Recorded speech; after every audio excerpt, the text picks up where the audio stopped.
Battery রিক্সা চালিত জন্য যে আমগো পায়ের রিক্সা যাত্রী ওঠে না।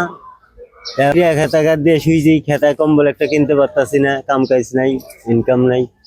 এই হলো পরিস্থিতি। 2700 টাকা কাম করতে পারতাম, এখন 300-400 টাকা কাম করি, জমা দেই 150 টাকা। এই আর কি, সংসার চলে না। যাই হোক, বসুন্ধরা কোম্পানি আমাকে সামনে দাঁড়াইছে, এখন আল্লাহ ভরসা। এখানে দাঁড়িয়েছি বসুন্ধরা শুভ সংঘের সৌজন্যে। শুভ কাজে আমরা সবার পাশে সবসময় থাকার চেষ্টা করি।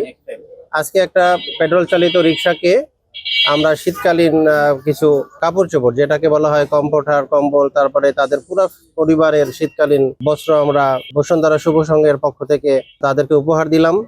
আশা করি আগামীতেও আমরা এরকম যে কোনো কাজে এগিয়ে আসার চেষ্টা করব।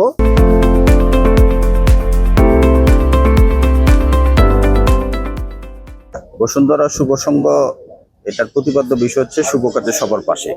আমরা প্রতি বছরের ন্যায় এবছরও একজন পরিবারকে, একটা অসহায় গরিব রিক্সাওয়ালা পরিবারকে আমরা কিছু শীত বস্ত্র বিতরণ করলাম, যার মধ্যে আছে কমফোর্ট, তার মেয়ের জন্য একটা কম্বল, তার মেয়ের জন্য সোয়েটার এবং তার স্ত্রীর জন্য একটা শাল আমরা বসুন্ধরা শুভ সংঘের পক্ষ থেকে তাদেরকে উপহার দিয়েছি।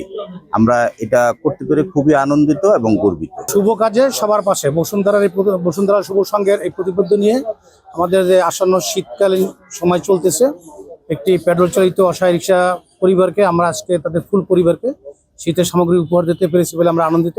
আশা করি আমাদের অতীতের কর্মকাণ্ড এবং আজকের সামনের দিনগুলো এভাবে চলবে।